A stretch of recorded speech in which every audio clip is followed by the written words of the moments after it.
Hello दोस्तों, मैं Rajesh Kumar Karpura academy YouTube channel में आप तमाम साथियों का, भाइयों का हार्दिक अभिनंदन करता हूं, वेलकम करता हूं और स्वागत करता हूं। आज मैं पुनः एक नया वीडियो लेकर आया हूं जो आप लोगों के लिए बहुत ही उपयोगी होगा।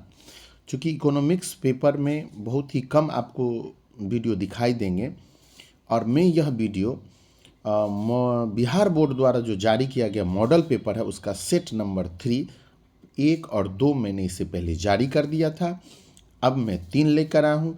अब आपका 2 बचता है, 4 और 5 जो बहुत जल्द ही मैं लेकर के आऊँगा। इस वीडियो को आप लास्ट तक देखिएगा।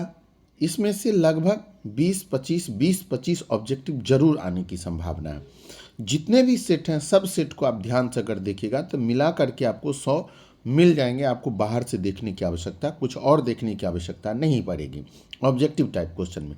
इसलिए मेरा निवेदन है आप लोगों से आप इसे लास्ट तक जरूर देखें। चलते हैं, देखते हैं हमारा आज का पहला क्वेश्चन क्या है। इसमें से पहला क्वेश्चन दिया हुआ है कि एकाधिकार बाजार किसे दर्शाता है। एकाधिकार बाजार किसे दर्शाता है? तो एकाधिकार बाजार जो आपको दर्शाता है उत्पादन प्रक्रिया को, वितरण प्रणाली को, बाजार प्रवृत्ति को, या इनमें से कोई नहीं। तो बाजार प्रवृत्ति को, बाजार प्रवृत्ति को। अगले क्वेश्चन की तरफ हम लोग बढ़ते हैं। अगला क्वेश्चन हमारा बता रहा है राष्ट्रीय आय में निम्नलिखित में से किसे शामिल किया जाता है? लगान मजदूरी ब्याज, लगान मजदूरी वेतन, लगान लाभ ब्याज, लगान मजदूरी वेतन ब्याज और लाभ। तो अब हम लोग देखते हैं इसका जो आंसर होगा वह डी विकल्प हो जाएगा। अगले क्वेश्चन की तरफ बढ़ें। बाजार मूल्य संबंधित होता है, बाजार मूल्य संबंधित होता है अति अल्पकाल, सामान्य मूल्य, अस्थायी मूल्य या इनमें से सभी। तो आप आंसर में चले जाएं। यहाँ पर जो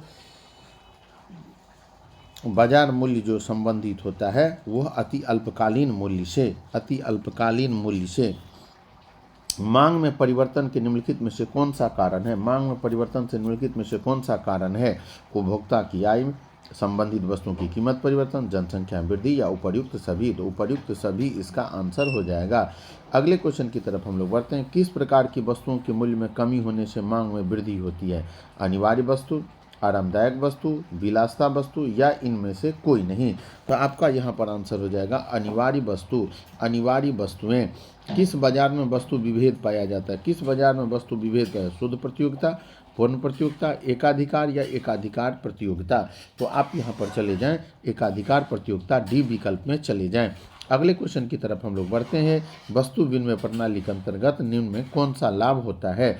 वस्तु विनिमय प्रणाली के निम्नलिखित में कौन से लाभ हैं? सरल प्रणाली, आपसी सहयोग में वृद्धि, आर्थिक असमानताएं नहीं, उपर्युक्त सभी। आंसर डी विकल्प हो जाएगा, उपर्युक्त सभी। व्यापारिक बैंकों द्वारा स्वीकार की जाने वाली प्रमुख जमाएं कौन सी होती है? चालू जमा, बचत जमा, सावधि जमा, उपर्युक्त सभी। का आंसर उपर्युक्त सभी हो जाएगा। पूर्ति के नियम को निम्नलिखित में से कौन सा फलन प्रदर्शित करता है? पूर्ति के नियम को निम्नलिखित में से कौन सा फलन प्रदर्शित करता है? S बराबर एफ पी। तो यहाँ पर ये आपका हो जाएगा, ये सही आंसर हो जाएगा। ए विकल्प में आप चले जाएं। अगला आंसर हो जाएगा निम्नलिखित में से कौन सा अप्रत्यक्ष, अगला क्वेश्चन निम्नलिखित में से कौन सा अप्रत्यक्ष कर है? उत्पाद शुल्क, बिक्री कर, सीमा शुल्क, उपर्युक्त में से सभी। आंसर आपका डी विकल्प हो जाएगा, उपर्युक्त में से सभी। अगले क्वेश्चन की तरफ हम लोग बढ़ते हैं। मौद्रिक लागत में निम्नलिखित में से किसे सम्मिलित किया जाता है? सामान्य लाभ, व्यक्तिगत लागतें और व्यक्तिगत लागतें, उपर्युक्त में से सभी। तो आपका यहाँ पर आंसर हो जाएगा उपर्युक्त में से। मौद्रिक लागत में निम्नलिखित में से किसे शामिल किया जाता है? सामान्य लाभ और व्यक्त लागतें, उपर्युक्त सभी।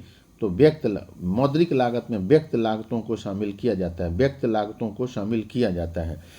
सामान्य व्यक्त लागत दे दीजिएगा। मांग की लोच कितने प्रकार की होती है? मांग की लोच कितने प्रकार की होती है? मांग की लोच जो है वो कितने प्रकार की होती है? तो मांग की लोच में यहाँ पर हो जाएगा आंसर आपका, मांग की लोच में आपका आंसर शायद 6 प्रकार के। मांग की लोच 3 प्रकार का न होता है शायद। मांग की लोच में टाइप 3 होना चाहिए। मांग की लोच, रुकें 2 मिनट। मांग की लोच के संबंध में यहाँ आ जाए तो मांग की लोच का बी विकल्प हो जाएगा। 5 प्रकार के होते हैं। अगर मैंने पिछले वीडियो में अगर 6 बता दिया हो तो आप ध्यान से देखें, 5 हो जाएगा यहाँ आंसर। अगला क्वेश्चन हमारा है, पूंजी खाते के अंतर्गत निम्नलिखित में से किसे शामिल किया जाता है? पूंजी खाते के अंतर्गत सरकारी सौदे, निजी सौदे, विदेशी विनिमय या उपर्युक्त सभी। तो यहाँ पर हमारा जो विकल्प हो जाएगा उपर्युक्त सभी। अगला क्वेश्चन हमारा जो होगा, घिसावट व्यय। घिसावट व्यय किससे में सम्मिलित होता है? घिसावट व्यय किस में सम्मिलित होता है? तो इसका जो आंसर हो जाएगा वह जीएनपी एमपी में वह शामिल होता है। ए विकल्प में चले जाएं। साख नियंत्रण के प्रमुख उद्देश्य निम्नलिखित में से कौन से हैं? कीमत स्थिरता स्थापित करना, विदेशी विनिमय दर में स्थिरता लाना, उत्पादन एवं रोजगार वृद्धि के उपाय करना, उपर्युक्त सभी। यहाँ पर 15 का डी विकल्प हो जाएगा, उपर्युक्त में से सभी। पूर्ण प्रतियोगिता में क्या स्थिर रहता है? पूर्ण प्रतियोगिता में क्या स्थिर रहता है? ए और एम आर दोनों, इनमें से कोई नहीं। तो यहाँ पर जो हमारा आंसर हो जाएगा वह सी विकल्प हो जाएगा, ए आर और एम आर दोनों। निवेश के निर्धारक घटक कौन से हैं? निवेश के निर्धारक घटक कौन से हैं? पूंजी की सीमांत दक्षता, ब्याज की दर, ए बी दोनों। तो ए बी दोनों यहाँ आंसर हो जाएगा। अगला क्वेश्चन है, कौन सा कथन सत्य है? कौन सा कथन सत्य है? एमपीसी प्लस एमपीएस बराबर 0, एमपीसी प्लस एमपीएस बराबर 1, एमपीसी प्लस एमपीएस बराबर 1, MPC plus MPS smaller than A. उसमें ग्रेटर, बी में ग्रेटर है, इसमें स्मॉलर है। तो आप यहाँ पर हमारा आंसर देख लें, यहाँ जो हो जाएगा वह सी विकल्प हो जाएगा, बराबर 1। अगला क्वेश्चन हमारा है, द्वितीय क्षेत्र में निम्नलिखित में से कौन सी सेवाएं सम्मिलित की जाती है? विनिर्माण। समष्टि अर्थशास्त्र के अंतर्गत निम्नलिखित किसका अध्ययन किया जाता है? समष्टि अर्थशास्त्र के अंतर्गत निम्नलिखित में से किसका अध्ययन किया जाता है? तो आप जान ले यहाँ पर जिसका आंसर उपर्युक्त में से सभी। अगले क्वेश्चन की तरफ हम लोग बढ़ते हैं। अगला क्वेश्चन है, न्यून मांग को ठीक करने के लिए निम्नलिखित में से कौन से मौद्रिक उपाय किए जा सकते हैं? तो बैंक दर में कमी, खुले बाजार में प्रतिभूतियां, खुली और नगद कोष अनुपात को कम करना, उपर्युक्त सभी। तो आंसर डी विकल्प हो जाएगा, उपर्युक्त में से सभी। अगले क्वेश्चन की तरफ हम लोग बढ़ते हैं। अगला क्वेश्चन हमारा है, स्टॉक के अंतर्गत निम्नलिखित में से कौन शामिल होता है? स्टॉक के अंतर्गत निम्नलिखित में से किसे शामिल किया जाता है? मुद्रा की परिमाप, धन, गोदाम में रखे हुए गेहूं की मात्रा, उपर्युक्त में से सभी। तो इसके बाद हम लोग अगले क्वेश्चन की तरफ बढ़ते हैं। अगला क्वेश्चन, उत्पादन में वृद्धि के साथ साथ कुल लागत और कुल परिवर्तन लागत में अंतर घटता जाता है, बढ़ता जाता है, स्थिर रहता है या इनमें से कोई नहीं? जिसका आंसर हो जाएगा बी विकल्प, बढ़ता जाता है। समष्टि अर्थशास्त्र अध्ययन है। समष्टि अर्थशास्त्र व्यवस्था में रोजगार के अवसर, वस्तुओं की पूर्ति नियम, स्कूटर के मांग की लोच, बाजार में गेहूं की कीमत का। तो इसका जो आंसर हमारा हो जाएगा विकल्प नंबर ए होगा, अर्थव्यवस्था में रोजगार के अवसर। व्यापार संतुलन का अर्थ होता है, व्यापार संतुलन का अर्थ पूंजी के लेन देन से, वस्तुओं का आयात, ये आंसर हो जाएगा वस्तुओं का आयात निर्यात से। इसके बाद हम लोग देखते हैं, आर्थिक समस्या मूलतः किस तथ्य की समस्या है? आर्थिक समस्या मूलतः किस? चुनाव की, उपभोक्ता चयन की, फर्म चयन की, तो चुनाव की। पहला विकल्प चले जाएं, चुनाव की। अगले क्वेश्चन की तरफ बढ़ते हैं। सम सीमांत उपयोगिता नियम के विचार मूल प्रतिपादक कौन थे? मार्शल, गोशेन, रिकार्डो या मील? तो सम सीमांत उपयोगिता नियम के विचार के जो इसमें होगा, नियम के विचार के मूल प्रतिपादक थे गोशेन। एटीएम का पूर्ण रूप क्या है? एटीएम का पूर्ण रूप क्या है? Any time money, all time money, automated teller machine, A B दोनों। तो यहाँ पर जो हमारा आंसर हो जाएगा वो 28 का all time money, any time money, all time money, automated teller machine. ये तो ऊपर ही ऑटोमेटेड टेलर मशीन, ये भी इसका आंसर होना चाहिए। इसका तो लगभग 20 ही होना चाहिए। ऑटोमेटेड टेलर मशीन भी कहा जाता है, ऑल टाइम मनी भी कहा जाता है ऑटोमेटेड टेलर मशीन। तो आप all time money, automated teller machine, C विकल्प में चले जाएं, इसमें से सी विकल्प में चले जाएं। बजट प्राप्तियों के संगठक निम्नलिखित में से कौन से हैं? बजट प्राप्तियों के संगठन निम्नलिखित में से कौन से हैं? राजस्व प्राप्ति, पूंजीगत प्राप्ति, ए बी दोनों या इनमें से कोई नहीं? तो इसका जो आंसर हो जाएगा वह ए बी दोनों हो जाएगा। अगले क्वेश्चन की तरफ हम लोग बढ़ते हैं। अगला क्वेश्चन हमारा है, और स्फीतिक अंतराल की दशाएं हैं। मांग में तेजी में वृद्धि होती है, पूर्ति में तेजी में वृद्धि होती है, पूर्ति और मांग दोनों बराबर होते हैं, इनमें से कोई नहीं। तो इसका जो आंसर हमारा हो जाएगा वह विकल्प नंबर डी में चले जाएं, इनमें से कोई नहीं। अगला क्वेश्चन हम लोग देखते हैं, केंद्रीय बैंक द्वारा कौन सी मुद्रा जारी की जाती है? चलन मुद्रा, साख मुद्रा, सिक्के, इनमें से सभी। प्रत्यक्ष कर है, आयकर, उपहार कर, ए बी दोनों, या इनमें से कोई नहीं। तो इसका आंसर हो जाएगा ए बी दोनों, ए बी दोनों। अगला क्वेश्चन हम देखते हैं, जो वक्र पहले बढ़ता है फिर स्थिर होकर घटना आरंभ करता है वह कौन सा वक्र कहलाता है? जो वक्र पहले बढ़ता है फिर घटता है तो वह वक्र कौन सा है? TPP, TPP. यहाँ पर जो हमारा आंसर हो जाएगा, जिन उपरोक्त में से सभी, उपरोक्त में से सभी, यहाँ पर उपरोक्त में से सभी, यहाँ हमारा जो आंसर हो जाएगा उपरोक्त में से सभी, एपीपी, एमपीपी, टीपीपी, उपरोक्त में से सभी। निम्नलिखित में से कौन सा व्यय एक पुल के निर्माण में होता है? पूंजीगत व्यय, राजस्व व्यय, ए बी दोनों, इनमें से कोई नहीं। तो आपका जो आंसर यहाँ पर हो जाएगा, यहाँ पर जो ए विकल्प हो जाएगा क्या? पूंजीगत व्यय। पुल के निर्माण में पूंजीगत व्यय, यहाँ पर जो हमारा आंसर हो जाएगा वह होगा पूंजीगत व्यय। चालू खाते के निम्नलिखित में कौन सी मदें हैं? दृश्य मदों की आयात, पर्यटकों का खर्च, दृश्य मदों का निर्यात, उपर्युक्त सभी। तो यहाँ पर हमारा आंसर उपर्युक्त सभी हो जाएगा। अगले क्वेश्चन की तरफ हम लोग बढ़ते हैं। अगला क्वेश्चन है, बाजार में वस्तु की कीमत उस बिंदु निर्धारित होती है जहाँ वस्तु की मांग बढ़ती है वस्तु की पूर्ति से। वस्तु की मांग, सी वस्तु की पूर्ति, वस्तु की मांग वस्तु बराबर वस्तु की पूर्ति, इनमें से कोई नहीं। यहाँ जो हमारा आंसर हो जाएगा वह वस्तु की मांग, यहाँ पर हो जाएगा आंसर वस्तु की मांग बराबर वस्तु की पूर्ति। एक अर्थव्यवस्था में कौन सा क्षेत्र सम्मिलित रहता है? प्राथमिक, द्वितीयक, तृतीयक, या ये सभी। तो यहाँ पर हमारा जो आंसर होगा ये सभी, ये सभी। मुद्रा विकास, मुद्रा विकास क्रम का सही अनुक्रम कौन सा है? वस्तु मुद्रा, पत्र मुद्रा, धातु मुद्रा। वस्तु मुद्रा, धातु मुद्रा, पत्र मुद्रा, या साख मुद्रा। तो यहाँ जो हम लोग विकल्प देखेंगे यह बी विकल्प इसका आंसर होगा। परिवर्तनशील अनुपातों का नियम दर्शाता है अल्पकाल एवं दीर्घकाल दोनों, दीर्घकाल से, अल्पकाल से, अति अल्पकाल से। तो यह जो हमारा विकल्प होगा यहाँ पर वो 39 का जो आंसर होगा वो सी विकल्प होगा, अल्पकाल से। अपरिवर्तनशील अनुपातों का नियम अल्पकाल से होता है। अगला है, उत्पादन की मात्रा में परिवर्तन का प्रभाव स्थिर परिवर्तनशील लागतों पर पड़ता है। स्थिर परिवर्तनशील, केवल परिवर्तनशील लागतों पर उत्पादन की मात्रा में परिवर्तन। तो हमारे विचार से इसका आंसर बी होना चाहिए। 40 का जो आंसर वो बी विकल्प हो जाएगा। अब हम लोग अगले क्वेश्चन की तरफ बढ़ते हैं जो हमारा 41 नंबर क्वेश्चन है। बैंकिंग लोकपाल योजना की घोषणा किस वर्ष की गई थी? बैंकिंग लोकपाल योजना की घोषणा किस वर्ष की गई थी? 1995 में।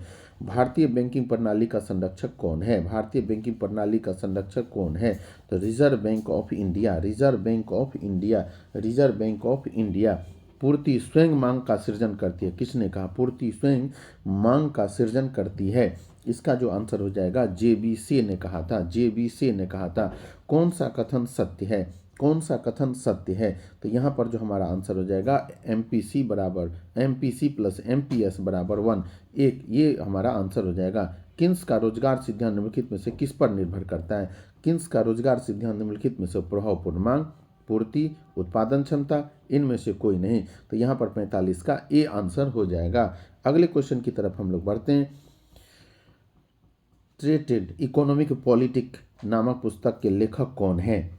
नामक पुस्तक के लेखक पीगू जी नहीं, जेबी से, ये आंसर हो जाएंगे। बी विकल्प हमारा आंसर होगा।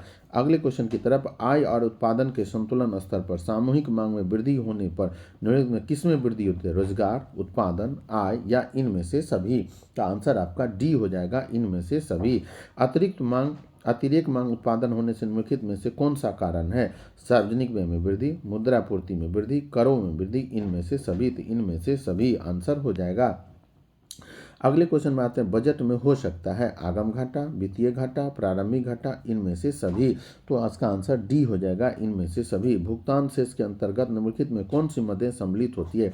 दृश्य मदें और दृश्य मदें, पूंजी अंतरण, इनमें से सभी। इनमें से अर्थव्यवस्था की केंद्रीय समस्या कौन सी है? साधनों का आवंटन, साधनों का कुशलतम उपयोग, आर्थिक विकास, इनमें से सभी। तो इनमें से सभी। अगले क्वेश्चन की तरफ हम लोग बढ़ते हैं। अगला क्वेश्चन है आर्थिक क्रियाओं के निम्न में कौन सा एक प्रकार है। आर्थिक क्रियाओं के निम्न में कौन सा एक प्रकार है। तो यहाँ पर हमारा आंसर हो जाएगा उत्पादन, उपभोग, विनिमय व निवेश, इनमें से सभी। तो इसका आंसर डी हो जाएगा, इनमें से सभी। अगले क्वेश्चन की तरफ हम लोग बढ़ते हैं। आर्थिक समस्या मूलतः किस तथ्य की समस्या है। चुनाव की, उपभोक्ता चयन की, फर्म चयन की, इनमें से कोई नहीं। तो इसका जो आंसर हो जाएगा ए, चुनाव की। अगले क्वेश्चन की तरफ हम लोग बढ़ते हैं। अगला क्वेश्चन, उस वक्र का नाम जो आर्थिक समस्या दर्शाता है। उत्पादन वक्र, मांग वक्र, उदासीन वक्र, उत्पादक संभावना वक्र। तो इसका आंसर डी विकल्प चले जाए, उत्पादन संभावना वक्र। अगले क्वेश्चन की तरफ हम लोग बढ़ते हैं। एक समाजवादी अर्थव्यवस्था का मूल उद्देश्य होता है। एक समाजवादी अर्थव्यवस्था का मूल उद्देश्य होता है एक अधिकाधिक उत्पादन, आर्थिक स्वतंत्रता, मुनाफा कमाना, अधिकतम लोक कल्याण। तो यहाँ पर हमारा आंसर डी विकल्प हो जाएगा, अधिकतम लोक कल्याण। अगला है, जब औसत लागत घट रही हो तो सीमांत लागत और औसत लागत की तुलना में कितनी होती है। तो यह हमारा आंसर जो हो जाएगा सी विकल्प में चले जाएं। आप इसके सी विकल्प में चले जाएं, आंसर जो हो जाएगा अगला। और अगला क्वेश्चन है, औसत परिवर्तनशील लागत क्या है। औसत परिवर्तनशील लागत क्या है। तो यहाँ जो हमारा आंसर हो जाएगा वह डी विकल्प, TBC डिवाइडेड बाय Q। ये डी विकल्प में चले जाएं। मौद्रिक लागत में निम्नलिखित में से किसे सम्मिलित किया जाता है। मौद्रिक लागत में किसे सम्मिलित किया जाता है। सामान्य लाभ, व्यक्तिगत लागतें और व्यक्तिगत लागतें, या इनमें से सभी। तो आप यहाँ बी विकल्प में चले जाएं। यहाँ पर बी विकल्प, व्यक्त लागतें। अवसर लागत का वैकल्पिक नाम है आर्थिक लागत, संतुलन मूल्य, सीमांत लागत या औसत मूल्य। तो यहाँ हमारा आंसर ए विकल्प हो जाएगा। कौन सा। तो आर्थिक लागत। किस बाजार में उत्पाद विभेद किया जाता है। किस बाजार में उत्पाद विभेद किया जाता है। एकाधिकार प्रतियोगिता में। अगले क्वेश्चन की तरफ हम लोग बढ़ते हैं। किसने कहा कि अर्थशास्त्र धन का विज्ञान है। अर्थशास्त्र, तो एडम स्मिथ ने व्यष्टि अर्थशास्त्र में सम्मिलित होती है। व्यष्टि अर्थशास्त्र में सम्मिलित होती है। तो व्यक्तिगत इकाई, छोटे छोटे इकाई, व्यक्तिगत मूल्य निर्धारण, डी। ये आंसर हमारा सही होगा, डी विकल्प हमारा आंसर होगा। अब हम लोग अगले क्वेश्चन की तरफ चलते हैं। निम्न में कौन सा कथन सही है। मनुष्य की आवश्यकता अनंत होती है, सही है। साधन सीमित होते हैं। दुर्लभता की समस्या चयन को जन्म देती है, उपर्युक्त सभी। डी विकल्प में चले जाएं, उपर्युक्त सभी। अगला क्वेश्चन हमारा होगा, जो वक्र उस आर्थिक क्रिया समस्या दर्शाता है, उस वक्र जो आर्थिक समस्या दर, उत्पादन वक्र, मांग वक्र, उदासीनता वक्र, उत्पादन संभावना वक्र। तो यहाँ पर हमारा आंसर डी विकल्प हो जाएगा, उत्पादन संभावना वक्र। कॉफी के मूल्य में वृद्धि होने से चाय की मांग बढ़ती है, घटती है, स्थिर रहती है, या इनमें से कोई नहीं। जिसका आंसर हो जाएगा ए, बढ़ती है। आगे, ऐसी वस्तुएं जिनका एक दूसरे के बदले प्रयोग किया जाता है कहलाती है। ऐसी वस्तुएं जो इनका एक दूसरे के बदले प्रयोग किया कहलाता है, क्या कहलाता है। तो वो स्थानापन्न वस्तुएं। अगले क्वेश्चन में आते हैं। दीर्घकाल उत्पादन फलन का संबंध किससे है। दीर्घकालीन उत्पादन फलन का संबंध किससे है। मांग के नियम से, उत्पादन वृद्धि के नियम से, पैमाने के प्रतिफल नियम से। ये विकल्प हमारा सही होगा। अवसर लागत का वैकल्पिक नाम है। अवसर लागत का वैकल्पिक नाम आर्थिक लागत, संतुलन मूल्य, सीमांत लागत या औसत लागत। तो यह हमारा आंसर हो जाएगा 68 नंबर का ए हो जाएगा, आर्थिक लागत। अगले क्वेश्चन की तरफ हम लोग बढ़ते हैं। अगला क्वेश्चन है, फर्म के संतुलन की प्रथम शर्त है MC बराबर MR। तो यहाँ पर हमारा आंसर ए हो जाएगा, ए विकल्प हो जाएगा। अगले क्वेश्चन, पूर्ति के में कमी के निम्नलिखित में कौन सा कारण है। पूर्ति में कमी के निम्नलिखित में कौन सा कारण। उत्पादन लागत में वृद्धि, स्थानापन्न वस्तुओं की कीमतों में वृद्धि, उद्योग में फर्मों की संख्या में कमी, या इनमें से सभी। तो आंसर डी विकल्प हो जाएगा, इनमें से सभी। अब हम लोग अगले क्वेश्चन की तरफ बढ़ते हैं। अगला क्वेश्चन है, जब कीमत में थोड़ा सा परिवर्तन होने पर पूर्ति में ज़्यादा वृद्धि हो जाए तो पूर्ति के स्वरूप कौन सा होगा। लोचदार, बेलोचदार, पूर्ण लोचदार या पूर्ण लोचदार। तो यहाँ पर पूर्ण बेलोचदार या पूर्ण लोचदार। तो यहाँ पर हमारा आंसर ये होगा, लोचदार। एकाधिकार बाजार किसे दर्शाता है। एकाधिकार बाजार किसे दर्शाता है। उत्पादन प्रक्रिया को, वितरण प्रणाली को, या बाजार की प्रकृति को। तो बाजार की प्रकृति को। इसका सी विकल्प हो जाएगा। अगले क्वेश्चन की तरफ हम लोग बढ़ते हैं। बाजार स्थिति जिसमें वस्तु का केवल एक क्रेता है वह एकाधिकार, मोनोपोली, द्वैधिकार या इनमें से कोई नहीं। तो इसका जो आंसर हो जाएगा 73 का, वो बी, मोनोपोली कहलाता है। संतुलन कीमत के निर्धारण घटक निम्नलिखित में से कौन से हैं। संतुलन कीमत के निर्धारक निम्नलिखित में से कौन से वस्तु की मांग, वस्तु की पूर्ति, ए बी दोनों। तो यहाँ पर हमारा आंसर ए बी दोनों। बाजार मूल्य पाया जाता है अल्पकालीन बाजार में, दीर्घकालीन बाजार में, अति अल्पकालीन बाजार में, या इनमें से कोई नहीं। तो यहाँ हमारा आंसर हो जाएगा 75 का अल्पकालीन बाजार में। आगे क्वेश्चन की तरफ हम लोग बढ़ते हैं। 76 साधन कीमत निर्धारण के नियम में कौन सा घटक है? साधन कीमत के निर्धारण में कौन सा घटक है? तो हमारा हो जाएगा लगान, मजदूरी, ब्याज, या इनमें से कोई नहीं। तो हमारा आंसर हो जाएगा डी विकल्प, लगान, मजदूरी, ब्याज, इनमें से सभी। सामान्य कीमत स्तर पर अध्ययन किया जाता है व्यष्टि अध्ययन, समष्टि अध्ययन, ए बी दोनों। तो यहाँ पर हम लोग चले जाएंगे ए बी दोनों। यहाँ पर जो हमारा हो जाएगा सामान्य कीमत स्तर का अध्ययन किया जाता है, सामान्य कीमत का स्तर का अध्ययन किया जाता है। तो यहाँ पर हमारा जो हो जाएगा आंसर, इस क्वेश्चन का जो आंसर हो जाएगा वो शायद समष्टि ये होना चाहिए। जी सही, ये होना चाहिए। समष्टि अर्थशास्त्र के निम्नलिखित में कौन सी सीमा है? सामूहिक अर्थशास्त्र से विरोधाभास, व्यक्तिगत इकाइयों का अवहेलना, ए बी दोनों। तो यहाँ पर जो हमारा आंसर हो जाएगा वो 78 का सी विकल्प होगा। सी आंसर की तरफ चले जाएं। समष्टि अर्थशास्त्र अध्ययन है, समष्टि अर्थशास्त्र अध्ययन है अर्थव्यवस्था में रोजगार के अवसर का, वस्तुओं की पूर्ति नियम का, स्कूटर में मांग की लोच का, बाजार में गेहूं की कीमत का। तो आप यहाँ जान लें जो 79 जो नंबर है उसका जो आंसर होगा वह ए विकल्प होगा। आंसर हमारा ए विकल्प होगा, अर्थशास्त्र में रोजगार के अवसर का। प्राथमिक कृषि में सम्मिलित होता है, प्राथमिक क्षेत्र में सम्मिलित होता है, प्राथमिक क्षेत्र में सम्मिलित होता है कृषि, खुदरा व्यापार, लघु उद्योग, ये सभी हो जाएंगे, सभी हो जाएंगे। अगला क्वेश्चन हमारा है राष्ट्रीय आय में निम्नलिखित में से किसे शामिल किया जाता है? लगान, मजदूरी, ब्याज, लगान, मजदूरी, वेतन, लगान, लाभ, ब्याज, लगान, मजदूरी, वेतन, ब्याज और लाभ। 81 का आपका आंसर डी विकल्प हो जाएगा। इसका आंसर डी होगा। इसके डी पर चले जाएं। घिसावट व्यय किस में सम्मिलित रहता है? घिसावट व्यय किस में सम्मिलित रहता है? तो आंसर आप देखिएगा, घिसावट व्यय किस में सम्मिलित रहता है? घिसावट व्यय जो सम्मिलित रहता है वह किस में? NNP-FC, GNP-MP, NNP-MP। तो यहाँ पर जो हमारा आंसर हो जाएगा वो बी विकल्प में चले जाएं। तृतीय क्षेत्र के अंतर्गत निम्नलिखित में कौन सी सेवा सम्मिलित है? खनन, निर्माण, संचार या पशुपालन।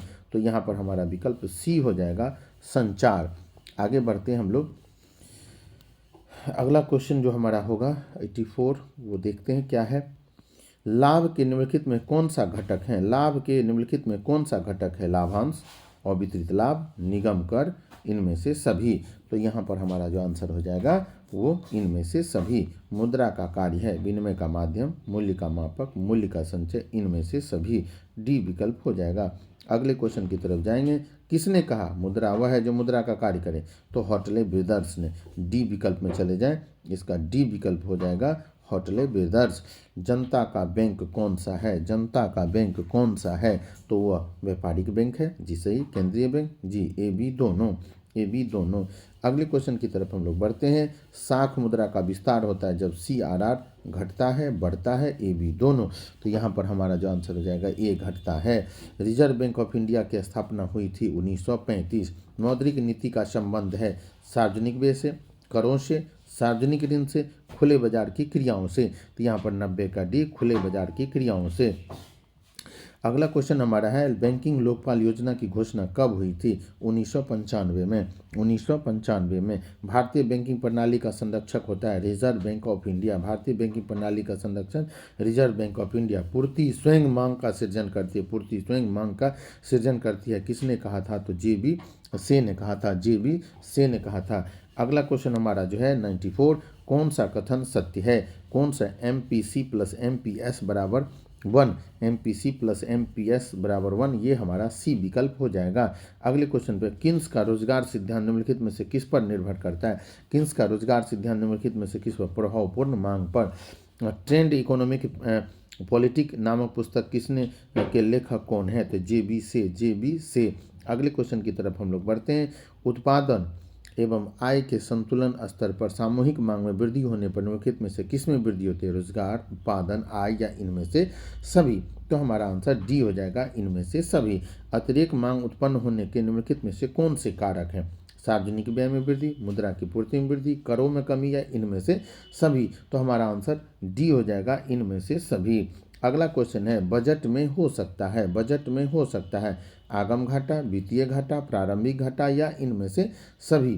तो आंसर इसका हो जाएगा इनमें से सभी। अगला क्वेश्चन हमारा है भुगतान से इसके अंतर्गत निम्नलिखित में से कौन सी मदें होती है। भुगतान से कौन सी मदें होती है, दृश्य मदें और दृश्य मदें, पूंजी अंतरण या इनमें से सभी। तो आंसर हमारा डी विकल्प हो जाएगा, 100 का डी विकल्प हो जाएगा, इनमें से सभी। इस प्रकार आपको यह वीडियो कैसा लगा? अगर यह वीडियो अच्छा लगा हो तो लाइक ज़रूर एक बार कर दीजिए, जिससे कि हमारा मनोबल बना रहेगा। कमेंट के माध्यम से बताइए यह वीडियो आपको कैसा लगा। धन्यवाद।